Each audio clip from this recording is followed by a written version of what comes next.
राक्षस कुल जन्म लेने के बाद भी भगवान विष्णु को सबसे प्रिय क्यों हैं तुलसी, जाने क्या है रहस्य। पौराणिक कथा के अनुसार तुलसी पूर्व जन्म में एक लड़की थी जिसका नाम वृंदा था और राक्षस कुल में ही जन्म हुआ था। राक्षस कुल में जन्मी यह बच्ची बचपन से ही भगवान विष्णु की भक्त था। जब वह बड़ी हुई तो उनका विवाह राक्षस कुल में ही दानवराज जलंधर से संपन्न हुआ था। हर साल कार्तिक मास के शुक्ल पक्ष की एकादशी पर भगवान विष्णु के शालीग्राम रूप और माता तुलसी का विवाह बड़े ही धूमधाम से किया जाता है। कई लोग द्वादशी तिथि पर भी तुलसी माता का विवाह करते हैं। तुलसी भगवान विष्णु को अति प्रिय है।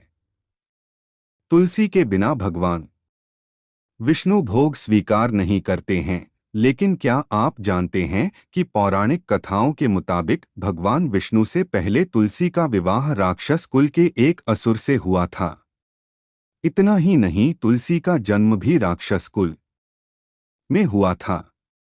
इसके अलावा राक्षस कुल में जन्म के बाद भी भगवान विष्णु को तुलसी क्यों अति प्रिय हैं, आइए जानते हैं। ऐसा माना जाता है कि तुलसी पूर्व जन्म में एक लड़की थी जिसका नाम वृंदा था और राक्षस कुल में ही जन्म हुआ था।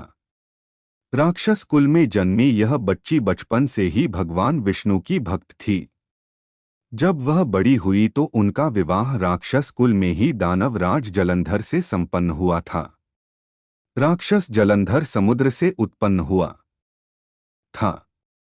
वृंदा बड़ी ही पतित्र स्त्री थी। वह सदा अपने पति की सेवा किया करती थी।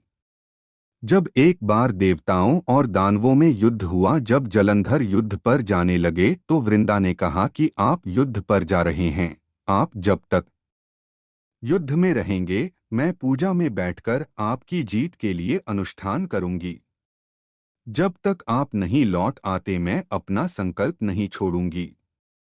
इसके बाद जलंधर तो युद्ध में चला गया और वृंदा व्रत का संकल्प लेकर पूजा में बैठ गई।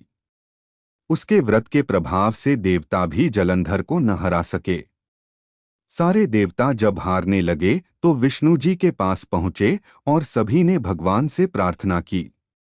विष्णु भगवान ने कैसे तोड़ा तुलसी का संकल्प। भगवान ने जवाब दिया कि वृंदा मेरी परम भक्त है, मैं उससे छल नहीं कर सकता। इस पर देवता बोले कि भगवान दूसरा कोई उपाय हो तो बताएं, लेकिन हमारी मदद जरूर करें।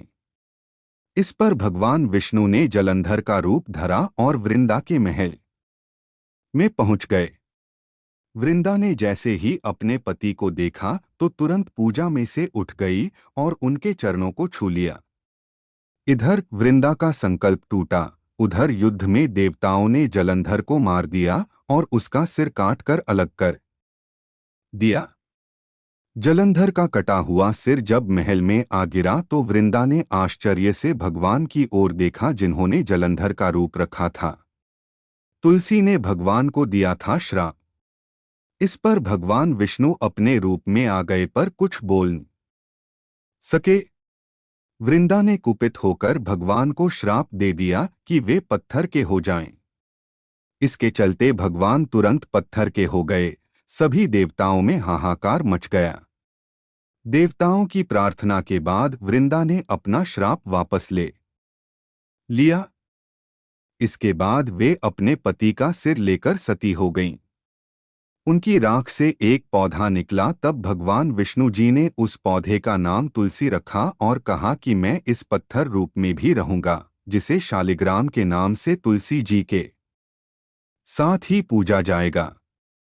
इतना ही नहीं, उन्होंने कहा कि किसी भी शुभ कार्य में बिना तुलसी जी के भोग के पहले कुछ भी स्वीकार नहीं करूंगा। तभी से ही तुलसी जी की पूजा होने लगी। कार्तिक मास में तुलसी जी का विवाह शालिग्राम जी के साथ किया जाता है। साथ ही देवउठनी एकादशी के दिन इसे तुलसी विवाह के रूप में मनाया जाता है। अगर जानकारी अच्छी लगी हो तो वीडियो को लाइक करें और चैनल को सब्सक्राइब करें।